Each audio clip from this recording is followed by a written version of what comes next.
நடைபெற்ற திமுக வாக்குச்சாவடி முகவர்கள் மாநாட்டில் பேசிய முதலமைச்சர் ஸ்டாலின், சட்டமன்ற தேர்தலில் திமுக தனி பெரும்பான்மையுடன் வெற்றி பெறும் என்று நம்பிக்கை தெரிவித்துள்ளார். 2.5 கோடி வாக்குகளை பெற வேண்டும் என்றும் நிர்வாகிகள் மத்தியில் முதலமைச்சர் பேசினார். மகளிர் உரிமை தொகையை முடக்க முயற்சித்த சதியை முறியடித்திருப்பதாக முதலமைச்சர் ஸ்டாலின் தெரிவித்தார். எல்லோருக்குமான வளர்ச்சியை எதிரிகளால் ஏற்க முடியவில்லை என்றும் அவர் கூறினார். தொகுதி பங்கீடு தொடர்பாக திமுக IUML இடையே இன்று பேச்சுவார்த்தை நடைபெறுகிறது. TR பாலு தலைமையிலான குழு கூட்டணி பேச்சுவார்த்தை நடத்த உள்ளனர்.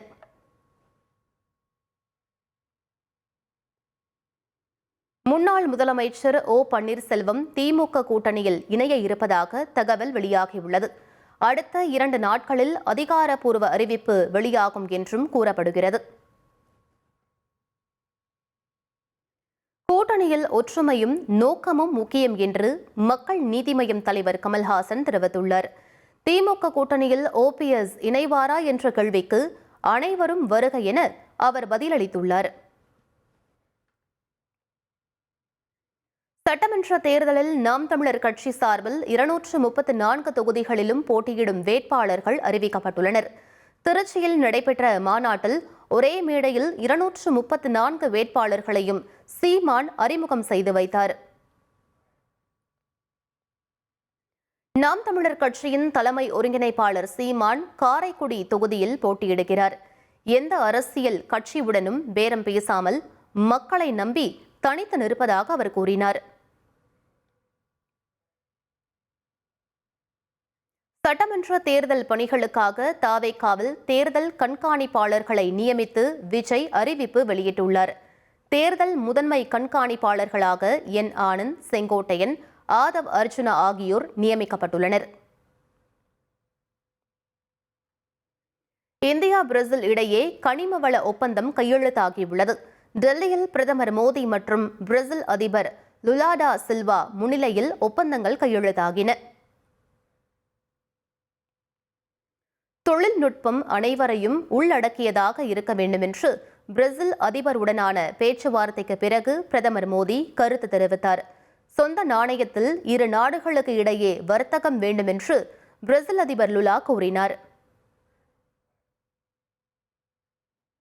இந்தியா பிரேசில் நாடுகளுக்கு இடையேயான இருதரப்பு வர்த்தகத்தை 2030க்குள் 2.5 லட்சம் கோடியாக உயர்த்த இலக்கு நிர்ணயிக்கப்பட்டுள்ளது.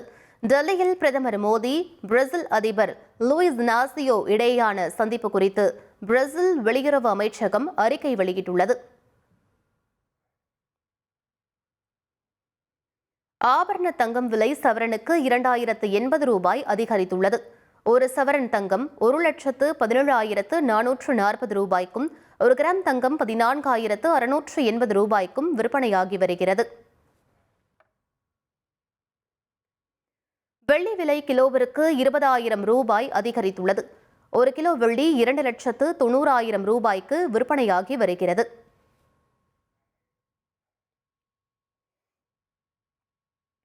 சென்னை புறநகர் மின்சார ரயில் சேவை பாதிப்படைந்ததன் எதிரொலியாக சென்னை எழும்பூரிலிருந்து புறப்படும் திருச்சி, சோழன், கன்னியாகுமரி, புதுச்சேரி, செங்கோட்டை, பொதிகை, நெல்லை, சேலம் மற்றும் மன்னார்குடி உள்ளிட்ட விரைவு ரயில்கள் மாம்பலம் ரயில் நிலையத்தில் ஏப்ரல் 5ஆம் தேதி வரை நின்று செல்லும் என அறிவிக்கப்பட்டுள்ளது. அமெரிக்க அதிபர் டொனால்ட் ட்ரம்ப் அனைத்து நாடுகள் மீதான இறக்குமதி வரியை உடனடியாக 15% உயர்த்துவதாக அறிவித்துள்ளார். அமெரிக்காவை மீண்டும் மிகச்சிறந்த நாடாக மாற்றுவதே இதன் முக்கிய நோக்கம் என அவர் கூறியுள்ளார்.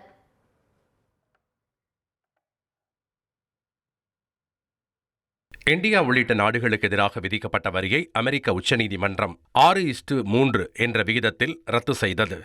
ஆனால் அதிபர் ட்ரம்ப் தனது நிர்வாக அதிகாரத்தை பயன்படுத்தி 10% வரி விதிப்பை அமல்படுத்த உள்ளதாக அறிவித்துள்ளார். இதையடுத்து அமெரிக்க உச்சநீதிமன்ற தீர்ப்பும் அதனைத் தொடர்ந்து வெளியான அதிபர் ட்ரம்பின் உரையையும் கவனத்தில் கொண்டு அதனால் ஏற்படும் தாக்கங்கள் குறித்து ஆய்வு செய்து வருவதாக மத்திய வர்த்தகத்துறை அமைச்சகம் தெரிவித்துள்ளது. வரி விதிப்பு தொடர்பான அமெரிக்க உச்ச நீதிமன்றத்தின் தீர்ப்பை ஆய்வு செய்து வருவதாக மத்திய அரசு தெரிவித்துள்ளது. முன்னேற்றம், தாக்கங்கள் குறித்து ஆய்வு செய்து வருவதாக கூறப்பட்டுள்ளது.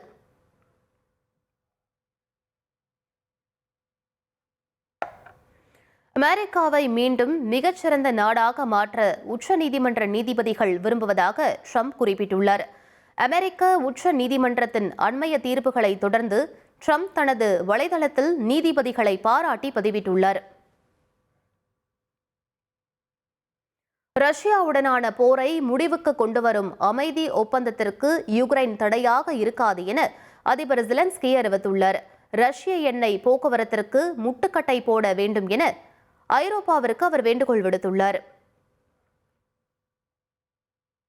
நிலவுக்கு மனிதர்களை அனுப்பும் நாசாவின் ஆர்டெமிஸ் 2 திட்டம் தொழில்நுட்ப கோளாறால் மீண்டும் தள்ளி போகிறது. ஏப்ரல் தொடக்கத்தில் விண்ணில் செலுத்த திட்டமிட்டிருந்த நிலையில் ஏவுகணையில் ஹீலியம் வாயு செலுத்தும் முறையில் திடீர் தடை ஏற்பட்டதாக விஞ்ஞானிகள் தெரிவித்துள்ளனர். T20 உலகக்கோப்பை தொடரின் சூப்பர் 8 சுற்று போட்டிகள் இன்று நடைபெறுகிறது. பல்லக்கலேவில் மதியம் 3 மணிக்கு நடைபெறும் போட்டியில் இலங்கை, இங்கிலாந்து அணிகள் மோதுகின்றன. T20 உலகக்கோப்பை சூப்பர் 8 சுற்றில் இன்று இந்தியா, தென்னாப்பிரிக்க அணிகள் அகமதாபாத்தில் பலப்பரட்சை. இரு அணிகளும் சூப்பர் 8 சுற்றிலும் வெற்றி நடையை தொடர கடுமையாக போராடும் என்பதால் இன்றைய ஆட்டத்தில் அனல் பறக்கும் என எதிர்பார்க்கப்படுகிறது.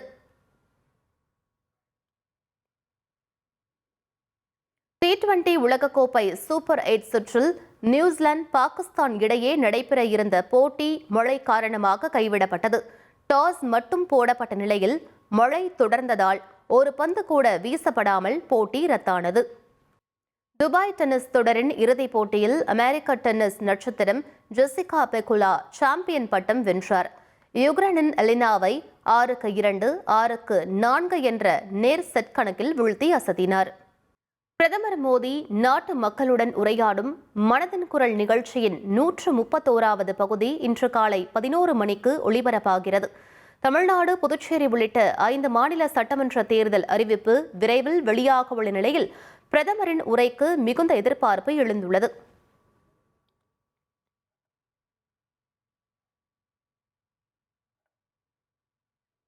மதுரை காந்தி மியூசியத்தில் மக்கள் நீதி மய்யம் தலைவர் கமல்ஹாசனின் பண்பாட்டு மையம் சார்பில் காந்தியை போற்றும் நிகழ்ச்சி நடைபெற்றது.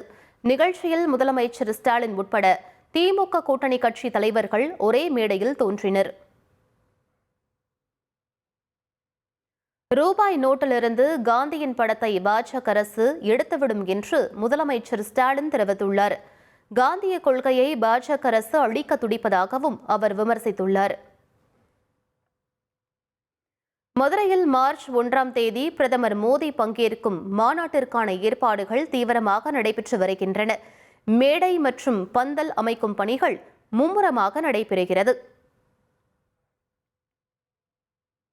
MRP மூலம் தேர்வு செய்யப்பட்ட ஒப்பந்த செவிலியர்களுக்கு இனி 6 மாத ஊதியத்துடன் கூடிய மகப்பேறு விடுப்பு மருத்துவம் மற்றும் மக்கள் நல்வாழ்வுத்துறை ஒப்புதல் வழங்கியுள்ளது. சென்னையில் தமிழ் திரைப்பட தயாரிப்பாளர்கள் சங்கத்திற்கு இன்று தேர்தல் நடைபெறுகிறது. மொத்தம் 33 பதவிகளுக்கு 100 பேர் போட்டியிடுகின்றனர்.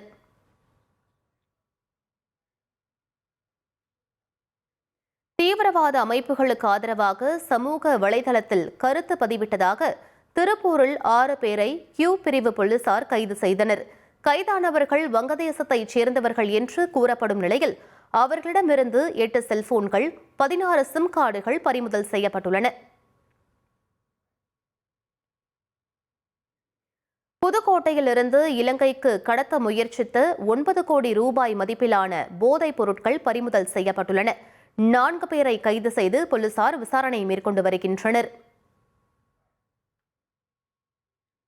இந்தியா வந்துள்ள பிரேசில் அதிபர் லுலாவிற்கு குடியரசுத் தலைவர் மாளிகையில் கௌரவ விருந்து அளிக்கப்பட்டது.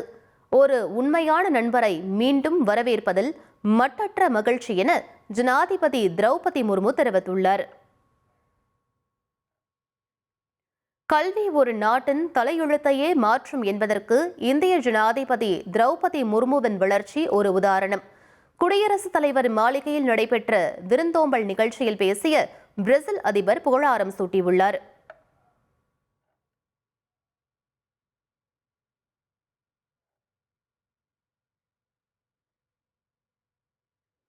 இந்தியா பிரேசில் இடையிலான பிணைப்பு என்பது வெறும் வர்த்தகம் சார்ந்தது மட்டுமல்ல, அது ஆழமான விளிம்புகளை அடிப்படையாக கொண்டது.